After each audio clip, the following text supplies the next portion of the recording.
Hemos estado hablando sobre la fe, vimos qué es fe, qué no es fe. También vimos que la fe puede crecer en dos versículos que si no se los puede al día de hoy hay que preocuparse. 2 Corintios 10, 15 y 2 Tesalonicenses 1, 3, donde dice que la fe puede crecer. Vimos cómo crece la fe, vimos algunas de las cosas que la Biblia nos habla de cómo crecer en fe. Y empezamos a ver las barreras que podemos tener para crecer en fe, barreras que hay que quitar. Vimos las barreras, las llamamos barreras intelectuales. La característica de una barrera intelectual es que puede ser una duda con respecto a Dios, con respecto a la Biblia, con respecto a muchas cosas, pero la barrera intelectual tiene una característica. Si le dijeran, tome un lapicero, escríbame su duda, usted la podría escribir de manera bien clara. ¿Cómo saber que el canon, que tenemos los libros correctos en la Biblia? Se puede escribir fácilmente, es identificable, rastreable, se puede describir. Y vimos cómo crecer cómo eliminar estas barreras, ser saturados con la palabra del Eterno, de dejar de tener nociones que el mundo nos vende a través de medios de comunicación, refranes, modos de decir de la gente, renovar nuestro entendimiento, muchas cosas. Ahora, hay unas barreras a la fe que pueden ser igual o peor que una barrera intelectual. ¿Por qué? Porque esta barrera puede hacer que una persona tenga todo claro, lo tenga completo, bueno, no todo, pero lo que hemos hablado, ¿verdad? Lo necesario para tener fe, para tener confianza en el Eterno. Y a pesar de tener un entendimiento de todas las cosas, aún así no crecer en fe, porque hay unas barreras que están mucho más profundas. Y estas son, podríamos llamarlas barreras emocionales. Nuestra vida el ser humano es un conjunto de cosas que lo componen. Tenemos, y estoy hablando no de lo que nos enseñaron en kinder, ¿verdad? El cuerpo humano se divide en tres. ¿Cómo nos decían en el kinder? Cabeza, tronco y extremidades, ¿verdad? Estoy hablando de la vida interior. Podemos hablar del espíritu, podemos hablar de la parte inmaterial de cada uno de nosotros, alma o espíritu. Podemos hablar de los pensamientos, de la voluntad, de las emociones. Somos compuestos por todo ello y también por nuestros cuerpos. Dallas Willard, en un libro excelente que yo les recomendaría que todos compren, está en español y se puede obtener en Amazon. Yo no tengo Amazon, bueno, puede acercarse a alguien que puede comprárselo y sin problema, le recomendaría leerlo. Dallas Willard trata uno por uno eso, va tratando primero los pensamientos, debido a que vimos que el pensamiento es padre del sentimiento, ¿verdad? Los pensamientos que yo albergue luego se convierten ¿en qué? En sentimientos, en emociones, ¿verdad? Tal cual piensa el hombre en su corazón, tal es él. Luego trata las emociones, la voluntad, incluso nuestros cuerpos. Adrian Rogers dice que Adán cayó y murió en 3 etapas, dice él. Él dice que murió espiritualmente en el momento que pecó. En el momento que pecó, él perdió la conexión sublime, pura, perfecta que tenía con Dios. Entonces esta es la caída en su espíritu, dice él, yo diría la caída de la conexión con Dios, fue inmediata. Claro, Dios seguía hablándole, pero ahora el pecado hacía que ahora él tenía algo que no había tenido antes. Él dijo, ¿tuve qué? Miedo. Eso no lo tenía antes Adán, tenía vergüenza también ahora.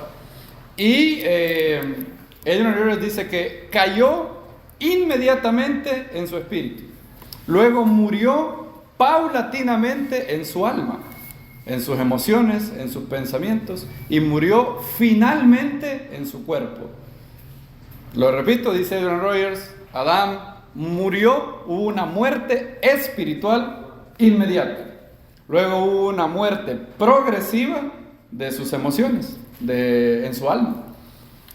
Y luego una muerte final en su cuerpo. Él dice que cuando el Eterno nos vivifica y nacemos de nuevo, y nos redime, el proceso de redención otra vez tiene esas mismas 3 etapas. Y yo creo que ahí tiene razón. En primer lugar, cuando nacemos de nuevo, inmediatamente somos restaurados en una relación con Dios. ¿Sí o no? Amén. Justificados, pues, por la fe, tenemos que paz para con Dios. Estamos pegados. El que ha venido al Eterno, ¿qué dice la Biblia que somos con Hashem? Un espíritu. Ahora, ese es el proceso de la redención de nuestra relación eterna con Dios. Y eso se hace de una vez y para siempre. Ahora, la Biblia habla también de salvación de nuestras almas. Y ahí la gente alguna vez se confunde porque piensa que salvación del alma ahí implica el destino eterno. Y no, Pedro está hablando a creyentes y dice que la fe tiene como fin la salvación ¿de qué?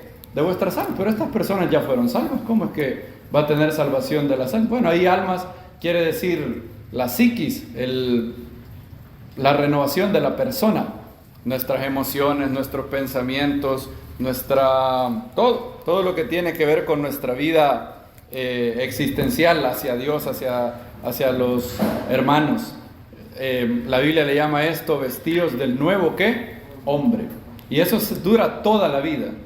Entonces somos salvos en nuestra relación eterna con Dios inmediatamente del nuevo nacimiento. Pero después tener la salvación o la redención de nuestras emociones, pensamientos, va paulatinamente. Es lo que Pablo describe. El que comenzó en vosotros la buena obra, la irá, ¿qué dice? Perfeccionando. Y finalmente seremos salvos en nuestro cuerpo. Pablo dice en Romanos 8 que tendremos la redención, que anhelamos tener la salvación final. ¿La redención de qué? Nuestros cuerpos, en la resurrección. Entonces, hay una parte que es muy importante y es lo que concierne a nuestras emociones, la vida emocional. Y aquí hay muchas barreras que podemos tener para poder confiar más en Dios. Incluso si no hay barreras intelectuales, pueden haber barreras emocionales. Y el problema es, ¿saben cuál es el problema? Las barreras intelectuales para con Dios son bien fáciles de detectar. Bueno, yo no sé si Dios hace milagros. ¿Cuál es su duda? ¿Por qué usted no ora por los enfermos? Yo no sé si Dios todavía está haciendo milagros hoy como hacía en el siglo I. ¿Ok? Una duda intelectual, ¿sí o no? Bien, y eso se puede escribir en un papel, bien fácil. ¿Y cómo se resuelve eso? Bueno, leyendo la Biblia, testimonios creíbles y viendo la actividad de Dios en el cuerpo del Mesías. Ahora, las dudas emocionales son un poco más difíciles. Y las dudas emocionales hay que tratarlas y hay que pedir al Eterno que nos revele eso. Porque algunas no pueden ser detectadas ni por usted mismo. Tienen que ser reveladas. Usted no las puede detectar. Solo puede ser revelado por Dios. Y por eso el rey David decía eso. Dice que invita al Eterno. Miren la invitación que él hace en el Salmo, uno de los salmos favoritos míos, Salmo 139. ¿Saben con qué palabra empieza el Salmo 139? Con la palabra escudriñar. ¿Y saben con cuál palabra cierra el Salmo 139? Con la palabra escudriñar. Dice, Salmo 139, dice, oh Eterno, tú me has escudriñado y conocido. Tú conoces mi sentarme y mi levantarme. Y ahí, ustedes ya han leído este salmo, es muy bonito, y ya saben lo que viene, ¿verdad, amados hermanos? El rey David describe cómo el Eterno lo sabe todo. El rey David dice que sabe antes de que él vaya a pronunciar la palabra, antes de que esté en la lengua, ¿qué dice? Tú la sabes todo. El Eterno está en la luz y también en las tinieblas. De hecho dice, lo mismo te son tinieblas que luz. Dice, el Eterno de hecho me conociste incluso cuando estaba en el vientre de mi madre. Tú formaste mis huesos, todo. Incluso el futuro conoce el Eterno. Todos estos días están escritos en tu rollo. Es decir, y dice el rey David, este conocimiento es tan grande, no lo puedo entender, dice el verso 6. Tal conocimiento es demasiado maravilloso para mí, alto es, no lo puedo alcanzar. Ok, el rey David describe cuánto conoce Dios. conoce mis palabras, mis pensamientos, y me puedo ir al Seol y ahí está. Conoce el pasado, conoce el futuro, conoce todo conoce. Y después de que él ha meditado sobre eso, él se despide del Salmo con una petición. Él está alabando a Dios y luego pasamos a la petición en el 23. Dice: escudriñame, oh Elohim, y conoce mi corazón. Pruébame y conoce mis pensamientos. Ahora, eso no es literal, ¿verdad? Porque ya el rey David dice que él lo sabe todo. No es que el Eterno, no es que el rey David esté invitando a Hashem a conocer algo que antes Hashem no conocía. Obviamente que Hashem lo sabe todo. ¿Cuál es el objetivo? El objetivo está en el último versículo. Y ve si hay en mí camino de perversidad y guíame en el camino, ¿qué? Eterno. Camino de perversidad. ¿Hay en nuestro corazón camino de perversidad? Yo creo que sí. Es más, yo no creo que haya uno de los que estamos aquí que no tenga uno por lo menos. Son distintos. Usted puede tener uno y otro, sin duda, pero el rey David dice: escudriñame. Lo mismo dice en el Salmo 19, cuando dice que ¿quién puede conocer los pecados que son ¿qué? Ocultos? Y ¿saben dónde radican la mayoría de estas barreras en nuestra relación con Dios, en nuestra confianza a Dios? Radica en las emociones, no tanto en el intelecto. ¿Saben por qué? Los pensamientos los estamos experimentando en este momento. Yo experimento el pensamiento de estar aquí en la congregación. Si estoy viendo en aquel día que vi un partido de básquetbol, yo experimenté el pensamiento de: estoy viendo un partido de básquetbol, los Warriors han sido campeones, otra vez Stephen Curry es el MVP de las finales. Y esos fueron mis pensamientos mientras estaba viendo el juego. Ahora, esos pensamientos usted los experimenta, luego pasa otro, y los pensamientos, ¿qué pasó? Se olvidaron, se fueron, listo. ¿Cuál es el problema con las emociones? El problema con las emociones es que las emociones son causadas por un pensamiento en algún punto de la vida, pero si hay algo demasiado fuerte, este es el problema. Bueno, es un problema y también es una bendición. Ya van a ver por qué. Si ustedes, el Eterno hizo las emociones tan vívidas, se dice esa palabra, ¿sí? Las vívidas. Existen en otras, vivid, en inglés, vívidas. Es, como diríamos, profundas. Si usted tuvo una experiencia maravillosa en su vida, usted se acuerda de ese día, ¿sí o no? La experiencia, uno se acuerda de ese día. La experiencia, por ejemplo, de ser padre, de la primera vez que uno ve a su hijo, ese es un recuerdo que nunca se olvida.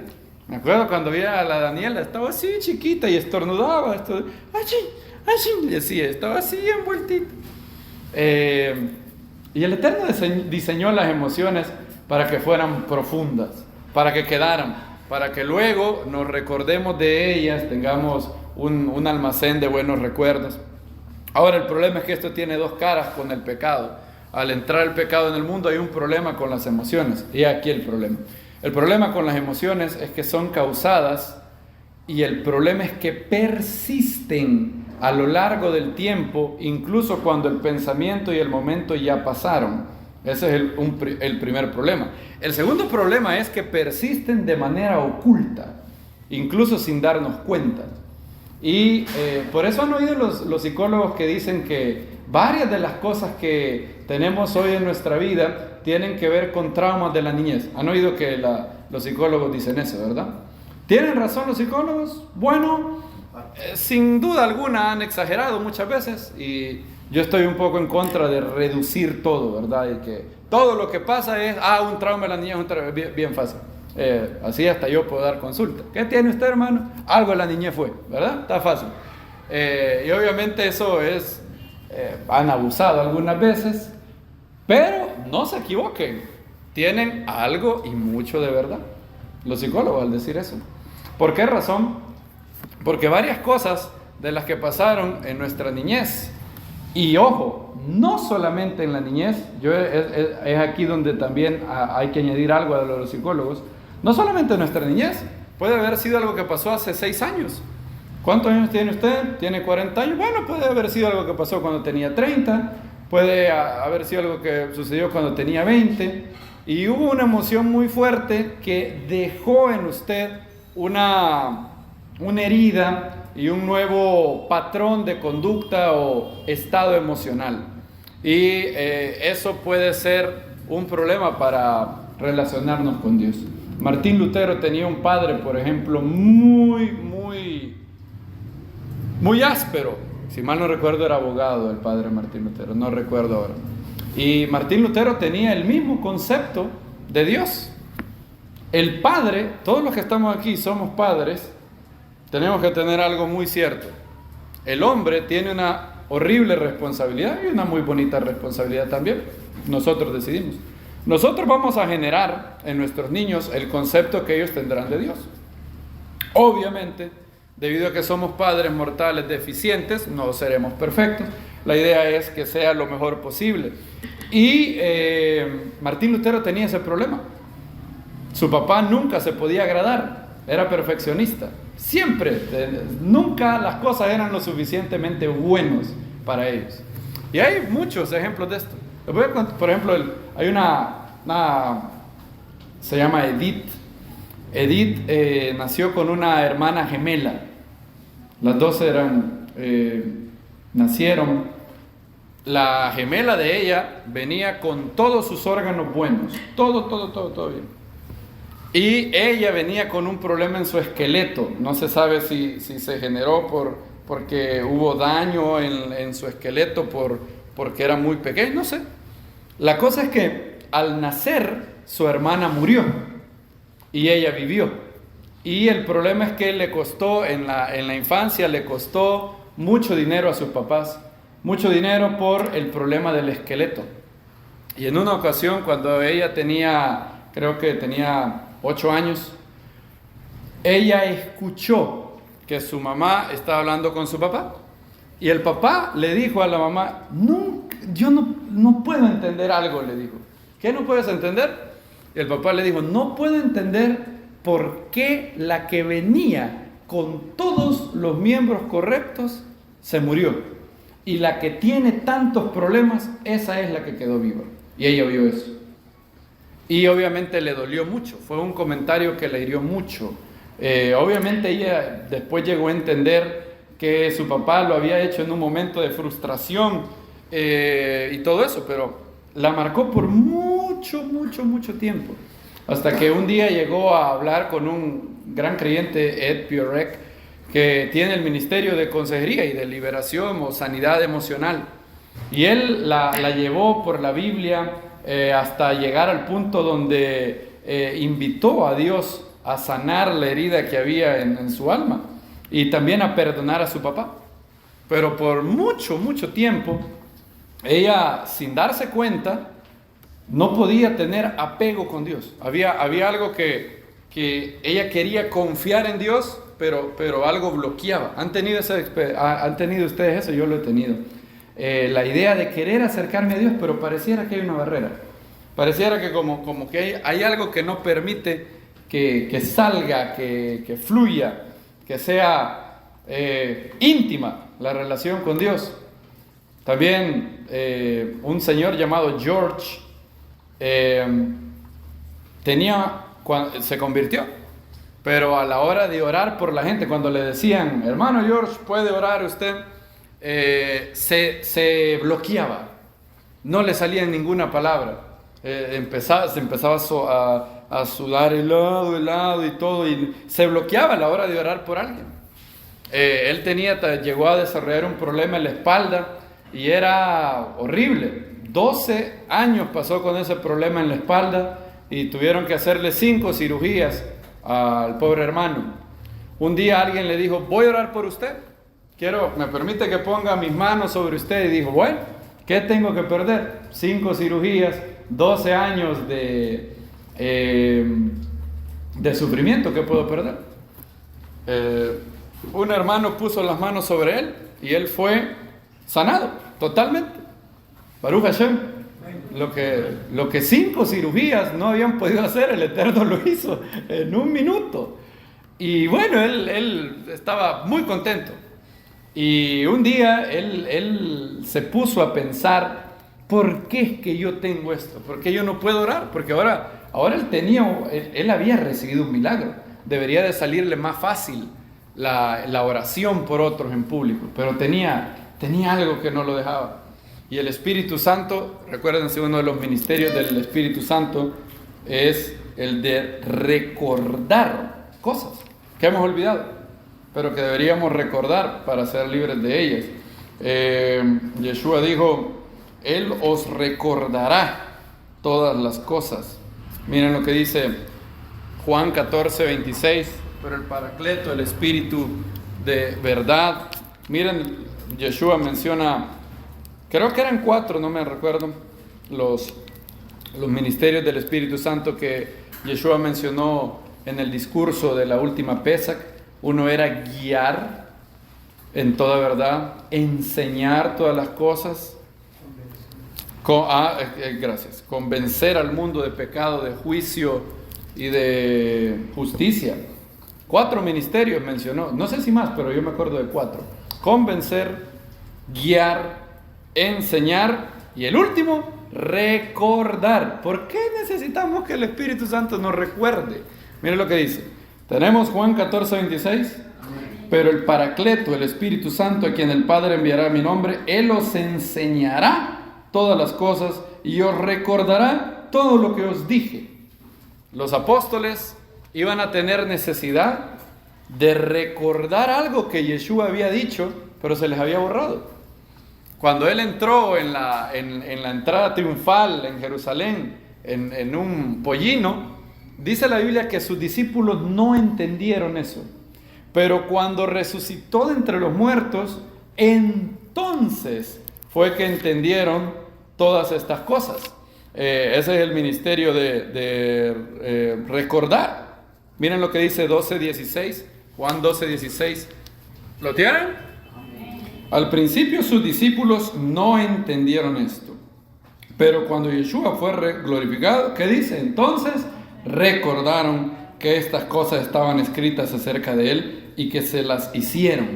Entonces, el Espíritu Santo también tiene el ministerio de recordar cosas que son importantes, traerlas a nuestra mente, poner en nosotros pensamientos que hemos olvidado y que son importantes para crecer en la fe, para crecer en nuestra relación con Dios. Y un día, George oró para que el Eterno le revelara qué había pasado. Y bueno, terminó la oración, nada pasó. A los días, él súbitamente tuvo un recuerdo. El recuerdo del cumpleaños que él del recuerdo de un cumpleaños. Un viaje a California que él, según él se acordaba, era un viaje por su cumpleaños. Pero no era el viaje de su cumpleaños. Su familia había ido a ver a California al abuelo. Su abuelito estaba muy enfermo y llegaron a California un día antes de su cumpleaños. Su mamá le pidió que pusiera las manos sobre el abuelo. Entonces él se recordó, se había olvidado totalmente de eso, y él se recordó cuando él había puesto las manos sobre su abuelito. Su familia era creyente y él oró por su abuelito.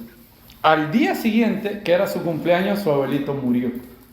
Y él, de alguna manera, inconscientemente, asoció que su oración, en lugar de sanar al abuelo, lo había matado al abuelo. Entonces, ¿quién sabe cómo? Esto es lo complicado de las emociones, porque son un poco, vuelan. ¿Han oído esa frase de volar bajo radar? Sí, ¿verdad? ¿Han oído eso? Volar bajo radar, sí, así es. Volar bajo radar, sí. Son indetectables algunas veces. No somos conscientes de las barreras emocionales que llevamos. Y eso genera varios problemas en el fluir de la relación con Dios. Porque generalmente como esto funciona es que hay una emoción muy fuerte, obviamente no placentera, sino una emoción horrible, y entonces el ser humano alejado de Dios o el ser humano en este mundo caído, donde tenemos Yetzer Hará, reaccionamos con una estrategia o con una manera de cómo evitar que eso nos vuelva a pasar. Entonces él, de manera inconsciente, cuando le decían puede orar por el hermano, sin recordarse de lo que había pasado con su abuelo, él se frizaba, se bloqueaba, porque allá en lo más profundo de su alma había quedado el impacto de oré por mi abuelo y se murió. Entonces él tenía miedo, tenía mucho miedo. Y así hay muchas cosas que cargamos. J.P. Moreland dice, muchas veces las creencias erróneas sobre Dios se derivan de experiencias anteriores en nuestra vida. Ellas afectan nuestra capacidad de confiar en Dios. ¿Creen ustedes que esto es verdad? Hay muchas cosas que hay que sanar. El rey David lo sabía muy bien. Miren lo que dice el Salmo 51. ¿Alguien podría leerlo desde el verso 5 al 6? Dice, he aquí en maldad he sido formado, y en pecado me concibió mi madre. He aquí tú amas la verdad en lo íntimo, y en lo secreto me has hecho comprender sabiduría. En lo secreto me has hecho comprender sabiduría. Miren lo que dice el rey, dice, he aquí tú deseas la verdad en lo íntimo. El Eterno desea que la verdad de Él, de su palabra, penetren hasta lo profundo del corazón. Y luego el rey David dice, por tanto, o sea, por consecuencia de esto, como tú quieres que tú anhelas la verdad en lo íntimo, entonces, dice, en lo que secreto hazme conocer sabiduría. A ver, esa palabra secreto es bien curiosa, es la palabra satum.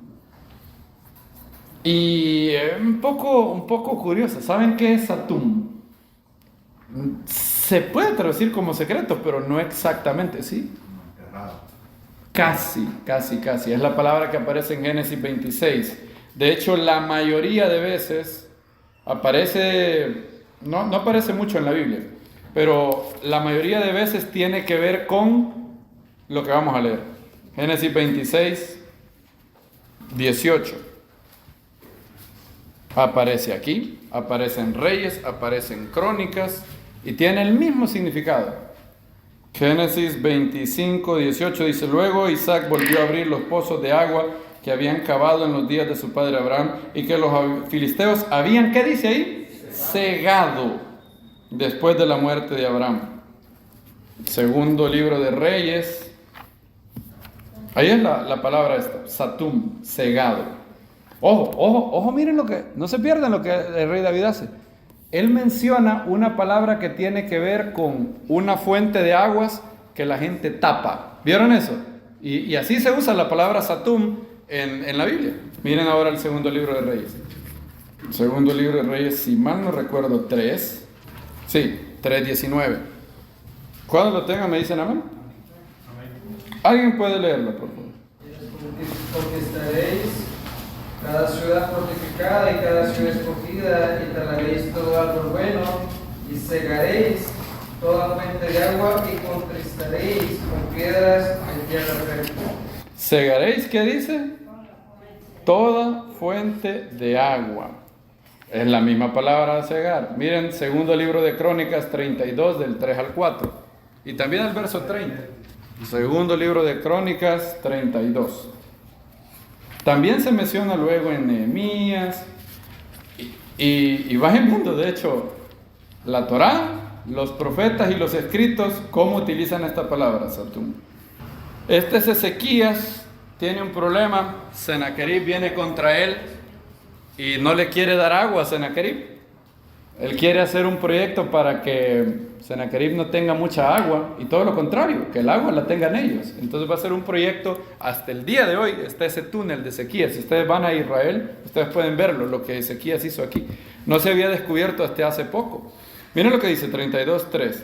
Resolvió con los príncipes y sus valientes cegar los manantiales que estaban fuera de la ciudad, y ellos lo apoyaron, y se juntó mucho pueblo y cegaron todos los manantiales.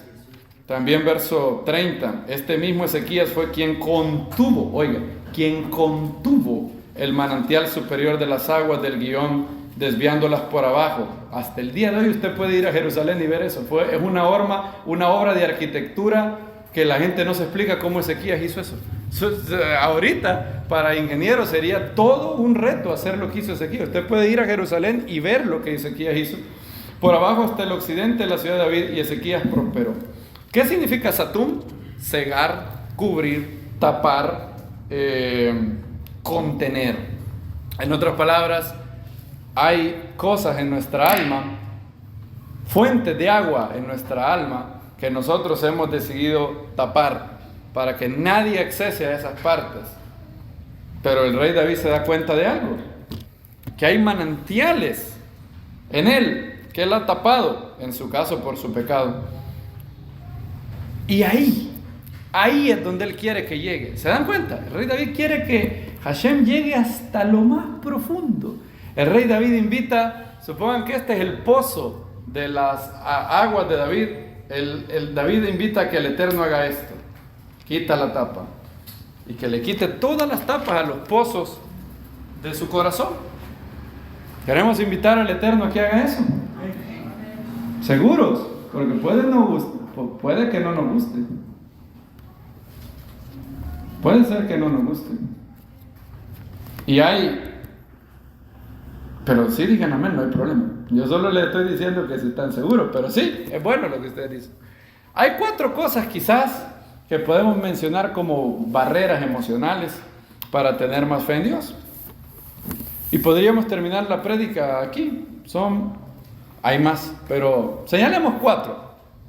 Miedos, pena, rencores, soberbias. 4 cosas de nuestras emociones que hay que, para incrementar la fe, es bueno para acercarnos más al Eterno, tener una relación fluida con Él. Hay que resolver esas barreras emocionales. Repitámoslas: miedos, pena, rencores, soberbias. Pueden haber más, yo no digo que sean solo esas. Pueden haber más. ¿Por qué muchos de nosotros no ponemos las manos sobre los enfermos para orar? Tenemos una orden de la Biblia de hacerlo, ¿o no? Dice la Biblia que lo hagamos. Más, se describe, ¿saben? Jacobo lo describe como lo más normal del mundo. ¿Han visto eso? Jacobo dice: ¿está alguno alegre? ¿Qué dice Jacobo que hay que hacer? Cante alabanza. ¿Está alguno triste? Haga, ¿qué dice? Oración. Miren lo que dice Jacobo 5. Fíjense, él lo dice así, pero como que esta es lo más normal del mundo. Lo más normal en la vida del cuerpo del Mesías. ¿Está afligido alguno entre vosotros? Haga oración. ¿Está alguno alegre? Cante. ¿Está alguno enfermo? Haga llamar a los ancianos de la congregación, oren por él ungiéndolo con aceite en el nombre del Señor. La oración de fe sanará al enfermo. El Señor lo levanta y si hubiere cometido pecado le serán perdonados. Él lo dice. ¿Vieron la naturalidad con lo que Jacobo lo dice? Él no dice: y si los ancianos de la congregación tienen el don de sanidad, vayan donde ellos. ¿Dice eso Jacobo? No dice eso. Es más, se recuerdan que vimos que Corintios no menciona el don de sanidad, ¿verdad? Está en plural, dice dones de sanidades, lo cual puede significar, muchos comentaristas dicen que hay diversos dones de sanidades. Algunos tienen un don para sanar un tipo de enfermedades, donde sus oraciones son más efectivas que otras personas. Otros tienen un don de mayor intensidad de sanar varios tipos de enfermedades. Otros no reciben el don de sanar sino en circunstancias bien concretas y luego el don no lo tienen. Varios dones. Hay dones no existe el don de sanidad. Corintios habla de dones de sanidades. David Wilkerson no era conocido por tener don de sanidad orgánica, de enfermedades corporales. Nunca fue conocido por eso. Él fue conocido por tener un impacto de llegar al corazón, como lo conocimos. Pero él oró cuando su padre, un doctor, le dijo en la noche, tu papá, este hombre se va a morir hoy. Tenía la presión reventada, estaba muriéndose ya. No había mucho por hacer. El joven David Wilkerson tenía 12 años. Él fue, se encerró en su cuarto y empezó a orar. Fervientemente empezó a orar. Y él pensó que había cerrado la puerta, pero no, la puerta no estaba cerrada. Y se corrió. Y el doctor y todos los que estaban con su papá oyeron. Y hubo un hombre que estaba tan impactado de oír al niño de 12 años orando así que dijo, chico, ven, ora por tu padre. David Wilkerson le puso las manos y oró por su papá. Cuando terminó de orar, el niño le dijo al doctor, revise a mi papá. Él le tomó la presión y la presión que estaba estallada se había reducido y él tenía la presión normal y su papá vivió muchos años. Él no fue conocido por tener el don de sanidad de manera tan grande, tan intensa como otros, pero Dios lo usó para sanarlo. Ahí hay diversos dones. Ahora, fíjense, no se pierdan el detalle de Jacobo. En el caso de Jacobo 5 no se menciona el don de sanidad. Usted no necesita tener el don de sanidad para que el Eterno haga una obra de sanidad a través de usted. ¿Creen eso? Amén. ¿Por qué entonces no lo hacemos? Ya en la cabeza tenemos claro. ¿Saben por qué? El problema es emocional. Hay miedo. ¿Y si no se sana este hermano? ¿Y si nada pasa? ¿Y si hago el oso? Por eso yo enumeré temores. ¿Cuál es la segunda? Pena, rencores, soberbias. ¿Y si no se sana? ¿Y si la gente descubre que no tengo el don de sanidad? ¿Y si quedo de payaso? ¿Y si pasa tal cosa? ¿Y si la fe de la gente se afecta? Y bueno, ese está un poco más puro, ese está bien. Pero las primeras, fíjense que tienen que ver con la gloria personal. ¿Se fijaron? ¿Qué va a decir la gente de quién? De mí. Ahí está, el factor temor, pena. Y es un gran obstáculo para la fe. Yeshua puso en el ring de box a la fe versus el temor. Miren lo que dice Mateo capítulo 8. En otras palabras, a más temor puede que haya menos fe. La regla general es esa. Puede ser que no. Puede ser que con todo y temor el Eterno dio una fe sobrenatural a alguien y bueno, tenga esa fe para sostenerse en algo, pero por regla general, a más temor, menos fe. Miren lo que dice Mateo 8:23. Entrando en la barca, sus discípulos lo siguieron. De pronto se levantó en el mar una gran tormenta, tanto que la barca era cubierta por las olas, pero él dormía. Acercándose, lo despertaron diciendo, Señor, sálvanos, que perecemos. Y les dijo, fíjense, hombres de poca fe, oligopistos. ¿Se acuerdan de esa palabra? Hombres de poca fe. ¿Por qué estáis temerosos?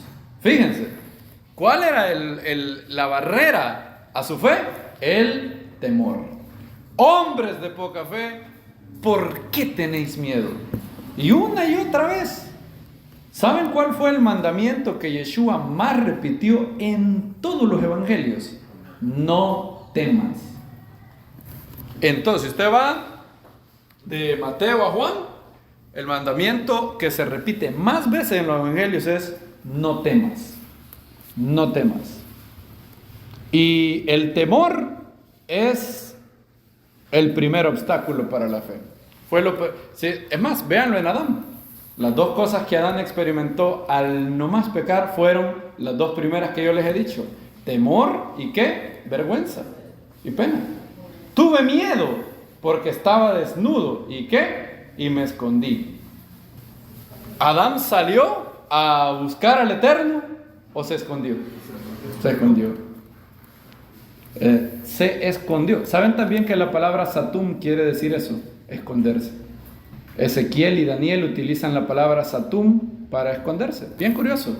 Las emociones de Adán, temor y pena, lo llevaron a esconderse. A esconderse, a alejarse de Dios, no a acercarse. Nuestras emociones tienen ese gran problema. No estamos diciendo que las emociones son malas, obviamente. ¿Quién le gustaría que el Eterno le quitara sus emociones? A mí no, me convertiría en un robot. ¿Han visto la película Yo Robot? Bueno, eso seríamos, robots. Imagínense un robot muy inteligente, que puede resolver cualquier pregunta, pero no siente nada. No tiene autoconciencia y no tiene sentimientos. Las emociones son maravillosas, maravillosas. Es una parte increíble de ser un ser humano. El problema es que las emociones pueden ser secuestradas por el maligno. De hecho, toda tentación empieza apelando a un deseo. Deseos buenos, deseos malos o deseos neutros. Dice la Biblia tiene eso. Vamos a ver eso más adelante quizás. Y hay muchos que tenemos problemas en esta área, hay que vencer esa área. Pena. ¿Qué tal la pena? La pena Dios la diseñó. Porque ¿ustedes creen que Dios creó la pena? Al principio pareciera que no había pena, en lo absoluto. Pareciera ser. Pero hay un aspecto positivo de la pena. En un mundo ya con pecado, la pena es necesaria para que la gente tenga un alto para lo malo. Que está bien que nos dé pena robar. Sí. ¿Está bien que nos dé pena salir desnudos por la calle? Sí. ¿Está bien que nos dé pena haber ofendido a alguien? Sí, claro que está bien. Maravilloso está eso. Entonces la pena es utilizada por el Eterno para que nos dé pena hacer el mal. ¿Saben cuál es nuestro problema? Nuestro problema es al revés. A muchos nos da pena hacer el bien. Lo cual es una locura. Si ustedes se ponen a pensar, es una locura. Pena hacer el bien. Sí, claro que tenemos aquí algunos pena para hacer el bien. ¿Cuántos tienen pena aquí por hacer el bien? Levanten la mano. Todos los otros les da pena levantar la mano. Bueno, si les da pena, no la levanten, pues. Gracias. Ya no supieron ni qué hacer, si levantarla o no levantarla. ¿Ven? Sencillo. Todos aquí sufrimos de este problema. Nos da pena hacer el bien. Qué curioso. Qué terrible. Hay que pedirle a Dios. No lo digo de manera condenatoria. De hecho, yo fui el primero que levanté la mano. ¿Por qué no estamos evangelizando a los perdidos ahorita? ¿Por qué nos da pena hablarles? ¿Qué van a decir de nosotros? ¿Creen ustedes que eso juega un rol? Yo creo que sí, sin duda alguna. Yo no tengo dudas de eso. ¿Por qué no adoramos al Eterno con todo nuestro corazón? ¿Saben que hay personas aquí que a la hora de cantar al Eterno tienen dos pensamientos? ¿Cómo me están viendo los demás? Primer pensamiento. Dos, ¿qué van a decir de mí los demás? Ese pensamiento embarga las almas. La Biblia dice, por ejemplo, como muchas veces que hay es requerido, bueno, no sé si requerido, pero muy aconsejable adorar levantando las manos al cielo. ¿Dice eso la Biblia? ¿Dice eso la Biblia? Amén. ¿Les da pena decir amén? Digan sí si quieren. ¿Está tratando de decirme que no tenga nada de pena? No, yo ya le dije, está bien que tenga pena para hacer ¿qué? El mal, pero pena para hacer el bien. Pena por hacer el bien, ¿se imaginan eso? Pena por hacer el bien. Me acuerdo cuando yo me convertí, yo veía a los hermanos de esa comunidad que aplaudían y danzaban, le hacían así y cantaban. Bien me acuerdo de la canción que cantaban. Cantaban, porque grande eres tú, grandes son tus obras. Me acuerdo que había un pastor que cantaba y bailaba, y le hacía al hermano, le hacía así, hasta daba vuelta, y le hacía así y cantaba. Y me acuerdo que en esa oportunidad yo oí por primera vez la canción de Jesús Adrián Romero y esa gente tenía un gozo increíble. El pastor, bien me acuerdo, Pastor Ernesto, cantaba libertad tú me has dado y le daba la batería y cantaba, la daba así y bailaba hasta estando sentado en la batería se movía y hacía así. ¿Saben qué? Eso a mí me pegó. Yo no había nacido de nuevo. Yo decía, esta gente tiene algo que yo no tengo. ¿Cómo pueden tener esa alegría? Yo sabía que yo había tenido la alegría de la burla. Nos reuníamos ahí en la esquina a hacer pedazos a todos y a que me hicieran pedazos a mí. Yo había tenido la alegría de la burla, que es una alegría destructiva, que divide, que quita cohesión, que ofende, que disminuye a las personas. Pero ahí había un gozo distinto. Y yo los veía aplaudiendo y todo, cantaban y levantaban sus manos. Y yo no había nacido de nuevo, luego nací de nuevo, pero me costó mucho hacer eso. Yo era de los que se sentaban como que era policía, cuando les dicen ¡fir! Así adoraba yo. Yo decía, ¿qué va a decir esta gente? ¿Cómo voy a hacer? ¿Qué oso voy a hacer que me vean a mí, Isaac Bonilla, aplaudiendo? Fíjense, el gran sultán, el gran rey de Inglaterra, que no se le podía, el espíritu de, ¿cómo se llamaba esta de David? De Mical. Y así estaba. Ya después le hice así. Y cantaba y le hacía así. Siempre como que iba a decir la oración a la bandera.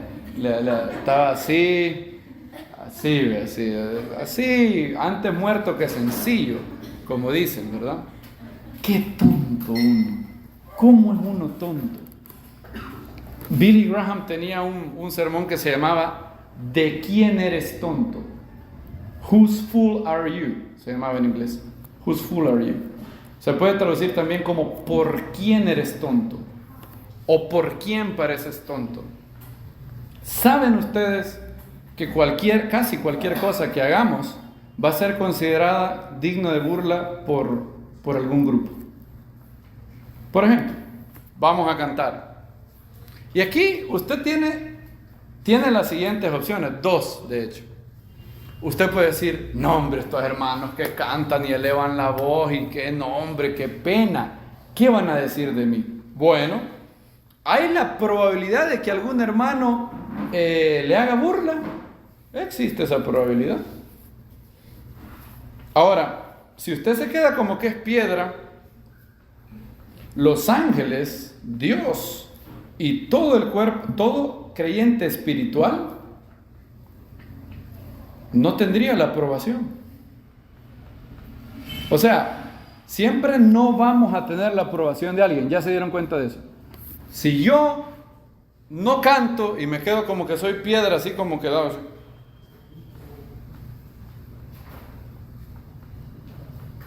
¿de quién perdí la aprobación? De Dios, de los ángeles y de todo creyente espiritual. Ok, ahora vengo yo y canto y hago lo de Rey David. Sí puedo danzar, si no puedo danzar, no hay problema, no es necesario. Pero vengo yo y levanto las manos al cielo como señal de recibir, como señal de vulnerabilidad delante de Dios, como señal de estar rendido a Dios, como dicen tantos versos de la Biblia. Bien, puede ser que algún hermano o alguna visita diga, uy, ese hermano qué feo le agarró, o uy, ese hermano es hipócrita. ¿Saben que hay gente aquí? Hay gente entre nosotros que no levanta las manos porque piensa, fíjense todo el gran tamal que han armado. Dicen así, yo he conocido hipócritas que levantan las manos y fingen a la hora de adorar. Entonces, si yo levanto las manos, también van a decir que yo soy un hipócrita, igual que el hipócrita que conocí. Fíjense toda la ¿cómo diríamos? El intrincado autosabotaje que nos hacemos. Increíble. Ahora, eso es bien fácil. Si su punto es, yo no levanto la mano para que la gente no diga que soy hipócrita, bueno, entonces hay una medicina bien sencilla. A la hora de orar, usted céntrese en Dios. No cante acerca de Dios cuando venga aquí. cántele a Dios. Hay una gran diferencia entre eso. ¿Cuántos hemos venido a cantar acerca de Dios? Si yo canto acerca de Dios, yo estoy cantando al aire o para que me vean. No es lo mismo. Yo por muchos años pasé cantando acerca de Dios hasta que aprendí a cantarle a Dios. Y si alguien haciendo el bien me considera tonto, bendito sea el Eterno. Qué gran privilegio es ese. ¿Saben qué es un gran privilegio? Miren lo que dice 2 veces Pablo en 1 Corintios.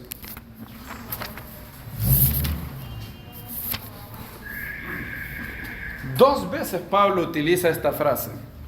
¿Se acuerdan la frase de Billy Graham? Whose fool are you? ¿Para quién eres tonto?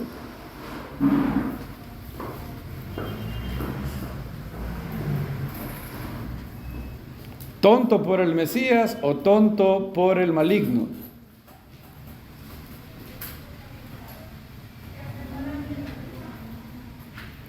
Primera Corintios 3:18, ¿lo tenemos? Nadie se engañe a sí mismo. Si alguno entre vosotros piensa ser sabio en cuanto al tiempo presente o en cuanto al mundo, hágase tonto para llegar a ser sabio. Fíjese el consejo de Pablo, hágase tonto para llegar a ser sabio. Ahora 1 Corintios 4:10. Nosotros, tontos por amor del Mesías, vosotros prudentes en el Mesías, nosotros débiles, vosotros fuertes, vosotros honorables, nosotros sin honor. Aquí Pablo está haciendo una crítica a los corintios y diciendo que los apóstoles eran tontos por amor al Mesías.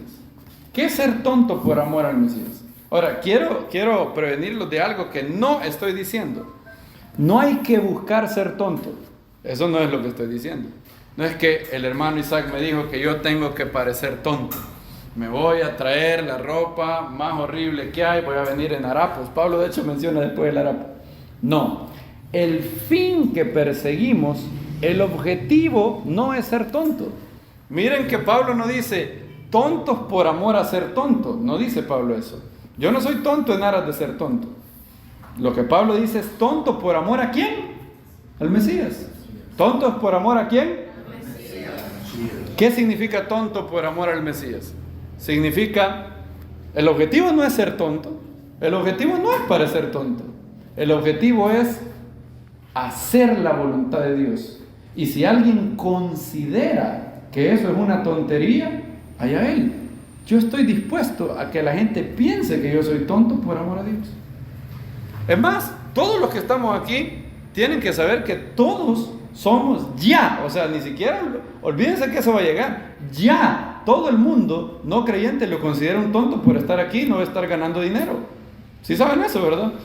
El sábado es el mejor día, en teoría, del comercio. Es para el mundo, usted es supremamente tonto de estar aquí. Podría estar haciendo más dinero. Para el mundo es supremamente... Mi amigo Alfonso no podía entender el diezmo. ¿Cómo vas a creer, me decía, que yo le voy a dar el 10% de mi salario a un loco que solo quiere enriquecerse de mí? Me decía. No, es lógico para el mundo dar el diezmo. ¿Que no ustedes que es lógico para el mundo dar el diezmo? ¿Cómo los considera el mundo a ustedes si dan diezmo? Tontos. Un ateo los considera tontos a todos nosotros por creer en Dios. Ahora, ¿por qué nos detenemos ahí? ¿Me va a considerar alguien tonto por levantar mis manos al cielo? Bueno, que lo haga. Ahora, no hay que ser tonto por amor a ser tonto. Repito, el objetivo no es ser tonto. El objetivo no es parecer tonto. O sea, cuando el rey David se paró delante del arca del pacto y empezó a danzar, no es que David, el objetivo que perseguía es, hoy sí, hoy voy a ser tonto. Siempre, toda mi vida he querido ser tonto. No es que David llegó así. ¿Cuál era el objetivo de David? El objetivo de David era deleitarse en Dios su Salvador. Ese era el objetivo de David. ¿Y quién lo vio? Mical. Y lo consideró un tonto. ¿Y qué dijo el rey David? No dijo, me haré más vil por causa de ser vil. No dijo eso. ¿Me haré más vil por quién?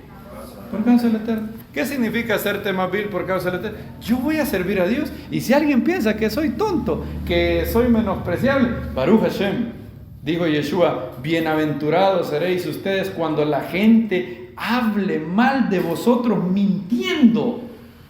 Cuando hay alguien que habla mal de mí y no está diciendo la verdad, porque si está diciendo la verdad y yo hice algo malo y me dicen a mí, yo trato de corregir. Claro que sí. Pero si dicen algo malo de mí mintiendo, yo me alegro, porque el galardón es grande en los cielos. Cuando alguien dice que somos malos y no lo es. Es más, de Yeshua dijeron que tenía demonio. Es más, a Yeshua le dijeron los siguientes piropos. Le dijeron samaritano. Le dijeron, tú vienes de fornicación. O sea que era un hijo de fornicación, que María había fornicado. Le dijeron que expulsaba a los demonios. ¿Por quién? Por Belcebú. Y usted quiere ser más grande que su maestro. Usted quiere ir por la vida sin que nadie diga nada mal de usted. Lindo usted, lindos nosotros. El maestro, él murió desnudo por nosotros, pero nosotros no. Nosotros queremos ser de la secreta. Queremos ser creyentes del servicio secreto. Así como dijo un niño, tenía un perrito y un hombre le preguntó, chico, ¿qué raza es ese perro? Este es un perro policía, le dijo. Y el perrito se miraba todo delgado, todo desnutrido. Y le dijo el hombre, pero chico, ese perro no parece un perro policía. Está en el servicio secreto, le dijo. Está en el servicio secreto. No parece, pero es policía. ¿Cómo es posible que nosotros estemos tan preocupados por nuestra gloria personal? Tan preocupados. ¿Qué van a decir de mí? No podemos aspirar dones espirituales si buscamos nuestra gloria. Olvídese de eso. No se puede. Porque John Wimber dijo algo muy cierto. Fe se deletrea R-I-S-K. Risk, decía él en inglés. ¿Qué significa risk? Riesgo. ¿Cómo? Yo no sé si tengo el don de sanidad, yo no sé por cuántos ha orado, a cuántos le ha puesto la mano, a ninguno. ¿Cuándo lo va a descubrir? ¿Quiere que un ángel llegue y se lo diga? No. Estamos demasiado ensimismados con nuestra gloria. ¿Recuerdan lo que dijo C.S. Lewis? Yo me acuerdo que hace un tiempo leí estas palabras y me golpearon tanto, porque me vi a mí mismo en esas palabras y vi a varios de nosotros. C.S. Lewis dijo, se debe representar al infierno como un estado en el que todo el mundo está perpetuamente pendiente de su propia dignidad y de su propio enaltecimiento, en el que todos se sienten agraviados y ofendidos, y en el que todos viven las pasiones mortalmente serias de la envidia, la presunción y el resentimiento. ¿Te importa tu gloria? ¿Te da pena adorar a Dios? ¿Te da pena orar por alguien? ¿Por qué nos da pena? Muy probablemente hay en nuestras emociones el recuerdo de alguna ocasión donde en el pasado nos hicieron burla. Pocos sentimientos son tan horribles como el sentimiento de ser la burla de un grupo. ¿Han experimentado ese sentimiento alguna vez? Ser la burla de alguien. Entonces, de niños aprendimos ciertas estrategias infantiles. Si alguien me falta el respeto, yo le pegaré más duro. Si alguien me falta el respeto, yo le voy a dar la ley del hielo. ¿Cuál era la ley del hielo? No le hablo. Y esas estrategias que desarrollamos de niños, el problema es que subsisten en nuestra vida adulta y se forman fortalezas y se forman barreras. Y a los pozos de agua viva que tenemos, ¿qué le ponemos? Tapas. No es casualidad que el rey David utilice la palabra satum ahí. El rey David le dice ahí, hay cosas que están mal en mí que tú tienes que destapar. Tienes que destapar. Miren, por ejemplo, le voy a dar, quisiera que leyéramos rápidamente estos versos. El Salmo 63, por ejemplo. ¿Cuántos tienen ofendido el Yetzer Hará hoy? Si se les ha ofendido el Yetzer Hará, yo estoy pero contento, porque ese era mi objetivo. No ofenderlos a ustedes, claro que no, pero cuando la verdad de Dios se presenta, adivinen quién se ofende, nuestra carne. Y hoy yo no vine a ser amigo de la carne de ninguno de nosotros. Yo vine y orando al Eterno a presentar la verdad, porque la verdad nos hace ¿qué? Libres. Salmo 63, 1. Oh Elohim, tú eres mi Dios. Miren cómo describe la vida emocional David. Te buscaré ansiosamente. Mi alma tiene sed de ti, dice. Mi carne desfallece por ti. En tierra seca y yerma donde no hay agua. Así te he buscado. ¿Dónde? Dice el rey David. En el santuario. Si tenemos hambre, sed de Dios. Uno empieza y dice, vamos a empezar el estudio de la Biblia, y uno está en la primera fila con la Biblia abierta. No me diga que tiene ansia de Dios y no quiere estar en los estudios. O a la hora de cantar, en ambas.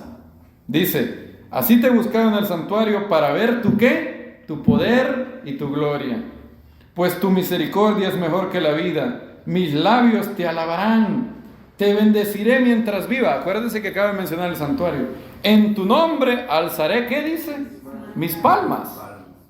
Miren lo que dice el Salmo 88:9. 88:9 dice, oh Eterno, los ojos se me nublan de pesar. Cada día te invoco y extiendo mis manos hacia ti. Oiga, cada día te invoco, habla de la oración, y extiendo mis manos hacia ti. ¿Ok? Salmo 119:48, tiene que correr un poco porque ya estamos un poco retrasados. 119:48 dice, alzaré mis manos hacia tus preceptos, los cuales amo, fíjense, y meditaré en tus estatutos. Salmo 134:2, el salmista dice, alzad vuestras manos hacia el santuario y bendecid al Eterno. Salmo 141:1. Este sí que me golpeó a mí. Lo leí, esta semana leí este salmo. Salmo 141 del 1 al 2. Oh Eterno, a ti he clamado, apresúrate a venir a mí. Oye mi voz cuando te invoco. Sea mi oración delante de ti como el incienso. Y mire, mis palmas elevadas, ¿como qué? Ofrenda de la tarde. El salmista considera elevar sus manos a Dios en señal de humildad, de dependencia, de rendición, de vulnerabilidad, de expectativa. Lo considera como ¿qué? Como una ofrenda, como la ofrenda de Minjá. Su ofrenda de Minjá es orar a Dios levantando las manos, como señal. Él quiere que su cuerpo cuente una historia al adorar a Dios. ¿Saben qué historia cuenta si todos nosotros empezamos a cantar y estamos así? Como que estamos ya solo esperando el último suspiro. La historia que cuenta no es de adoración. La historia que cuenta no es de que estamos deleitándonos en Dios. Eso no cuenta. Nuestro cuerpo no está contando esa narrativa. Salmo 143:6. Miren lo que dice. Fíjense esto. Yo lo subrayé esta semana leyendo los salmos. ¿Saben cómo tengo este salmo subrayado? Dice, alzar las manos, señal de anhelo de Dios. Miren lo que dice el salmista. A ti alzo mis manos. Salmo 143:6. A ti alzo mis manos, mi alma te anhela como la tierra sedienta. En otras palabras, ¿por qué levantamos las manos? Es una señal de anhelo, una señal de estar deseosos de la presencia de Dios. Miren lo que dice Nehemías capítulo 8:6. Ahora no tiene que ir adelante, tiene que ir hacia atrás. Nehemías capítulo 8 verso 6. Y Esdras bendijo al Eterno. Esto no fue para cantar salmos, fue para leer la Biblia. Esdras bendijo al Eterno, Ha Elohim Hagadol, y todo el pueblo, alzando sus manos, respondió: amén, ve amén. Y reverenciándose postraron ante el Eterno rostro en tierra. Hay gente aquí que le da pena decir amén. Amén, decir amén, le da pena. Dígame, miren lo que dice: levantaron las manos. Y por último, los escritos apostólicos, 1 Timoteo 2:8. De hecho, en una ocasión con el doctor Ketriel estábamos viendo el punto de la oración del lavado de las manos. Eso no es un mandamiento para los no judíos. Según está la bendición dice que nos ha ordenado lavarnos las manos. Al Netilat Yadayim. Pero, entonces él recomendaba dos cosas: o haces el Netilat Yadayim sin bendición, o cambias un poco. No hay un mandamiento a los no judíos de lavarse las manos, pero sí hay un mandamiento de levantar manos limpias. Y Netilat quiere decir lavar, pero también tiene la acepción de levantar. Y es un mandamiento de los apóstoles. Miren lo que dice 1 Timoteo 2:8, para todos, judíos y gentiles por igual. Dice: quiero pues que los varones oren en todo lugar, levantando manos santas, sin ira ni contienda. Levantar manos santas es una señal de que estamos unidos en un mismo espíritu adorando a Dios. Sin ira ni qué, dice Pablo, ni contienda. Entonces, significa esto, hermano, que cada vez que oro es requerido. No lo haga una ley, no estoy diciendo que sea ley. Eso sería terrible, que ya todos vayan aquí diciendo: el Moré dijo que hay que levantar las manos, y se levantó las manos. Entonces ya no van a estar así, ¿ve? Van a estar así. No es eso. No, la Biblia tiene tantas posturas de oración. Hay ocasiones, el rey Salomón oró de pie, alzando las manos, y luego oró de rodillas. Pablo dice que los varones oren en todo lugar levantando manos santas, pero cuando estuvo orando en Hechos 20, dice que se arrodilló. Puede orar sentado. Algunas veces yo oro acostado en mi cuarto, como señal de total rendición a Dios, o como señal de descansar en Él. La postura tiene que ver con varios momentos. Nuestra postura es muy importante a la hora de orar. ¿Saben por qué? Porque nosotros no somos gnósticos. Los gnósticos creían que lo único que es importante en el ser humano es el espíritu. El cuerpo es malo, la materia es mala. Usted es gnóstico, yo no soy gnóstico. Yo quiero adorar a Dios con mi cuerpo también, no solamente con mi espíritu. ¿Dicen amén ustedes? ¿O les da pena? Hay que adorar a Dios con el cuerpo. Tu cuerpo cuenta una narrativa. ¿Cuál es la narrativa que vendría un invitado y nos ve a todos? Dirían: ¿qué estoy haciendo aquí? Aquí están todos muertos. Me voy. Peligroso que me pegue ese espíritu de muerte espiritual. Se va. No podemos pretender un avivamiento con pena. No hay manera de pretender un avivamiento espiritual, individual y colectivo con pena. Ahora, esto no es licencia para ir a hacer el ridículo por hacer el ridículo. No vayan a salir de aquí diciendo: ay, sí, el More me dio pauta para hacer ridículo. No, los apóstoles no iban por ahí haciendo cosas excéntricas.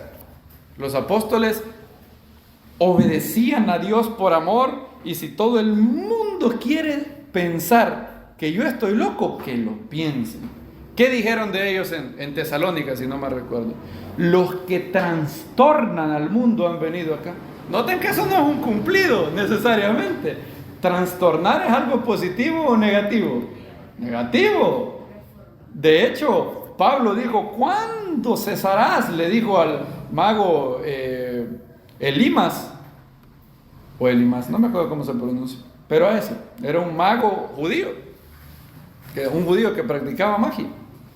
Lo vio en Chipre, si mal no recuerdo, y le dijo: ¿cuándo cesarás de trastornar los caminos de Dios? Trastornar es algo bonito.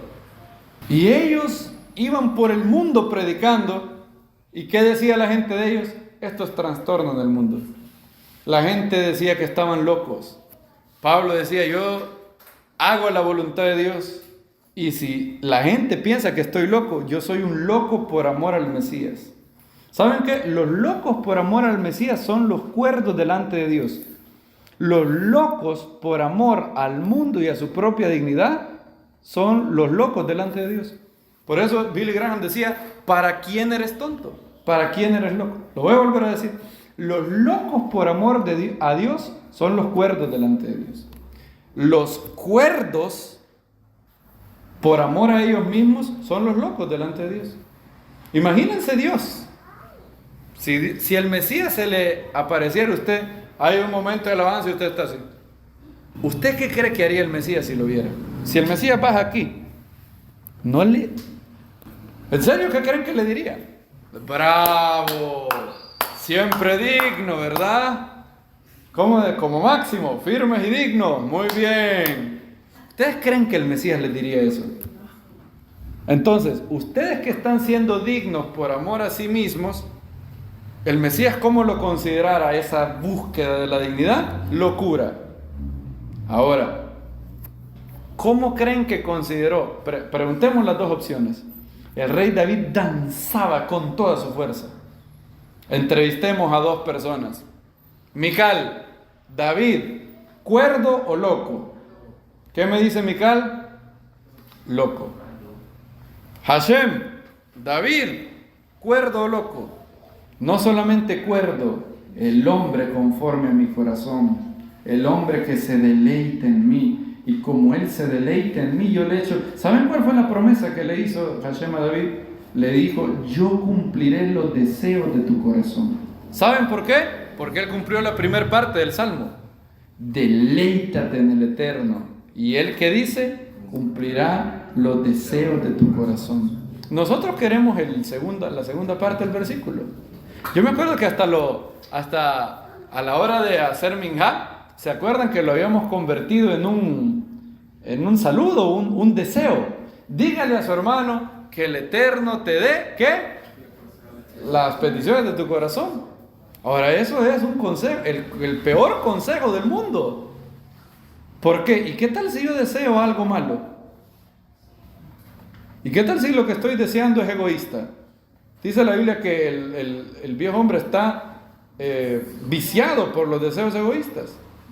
Imagínense imagínense usted teniendo un deseo por envidia, por contienda, por autoenaltecimiento, y yo le digo que el Eterno le cumpla los deseos de su corazón. Está mal. Al revés teníamos todo. ¿Saben qué he empezado a hacer yo hace poco? Cuando los saludo les digo que puedas deleitarte en el Eterno, porque así es el orden. ¿A quién le concede los deseos del corazón al Eterno? Al que se deleite en él. ¿Por qué? Porque todo aquel que se deleite en algo es porque atesora ese algo. Nadie se puede deleitar en algo que no considera valioso. Si te deleitas en el avaro, se deleita en tener dinero. ¿Por qué? Porque para él el dinero es valioso, es su tesoro. El borracho se deleita en el alcohol. ¿Por qué? Porque él atesora la sensación de adrenalina o el olvido que le da el alcohol.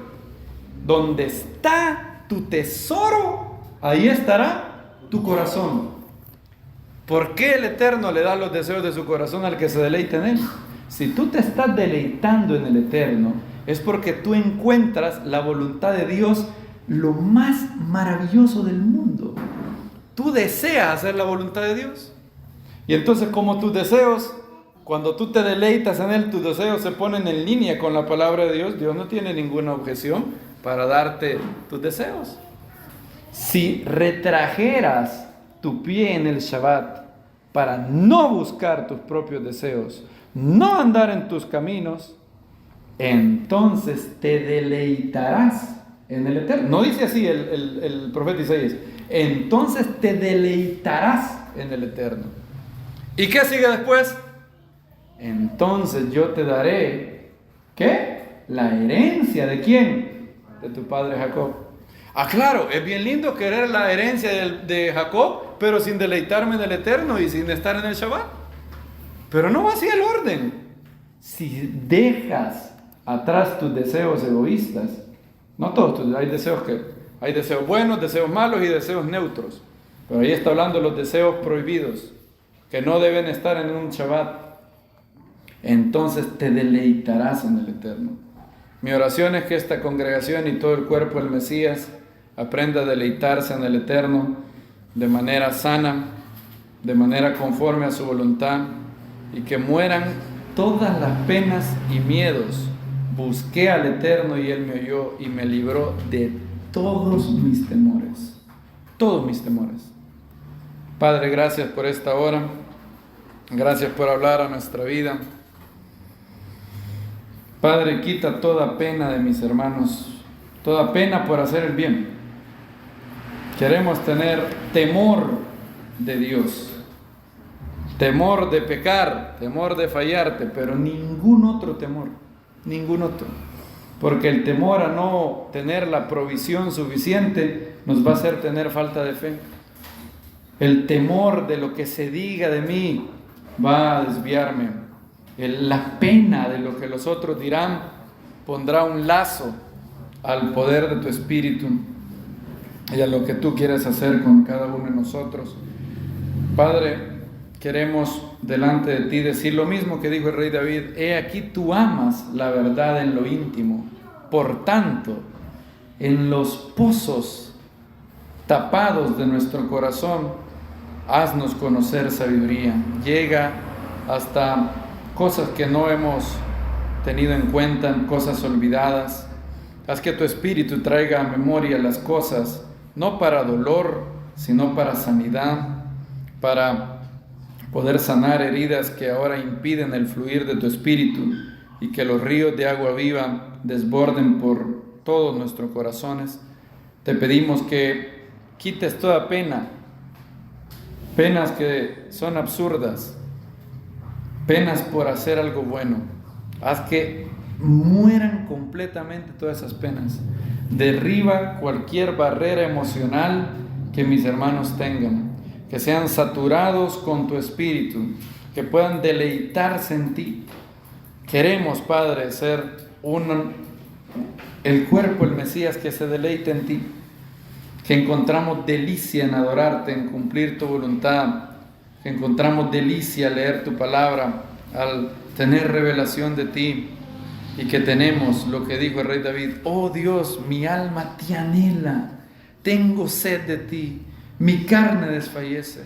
Y por eso me presento a tu santuario a levantar las manos esperando en ti, a levantar las manos en humildad, sin temor a que los soberbios me miren mal, porque quiero contar la historia de que dependo de ti, de nadie más, y estoy desesperado por ti, porque tu diestra me ha sostenido, y a nadie, ¿a quién tengo yo en los cielos sino a ti?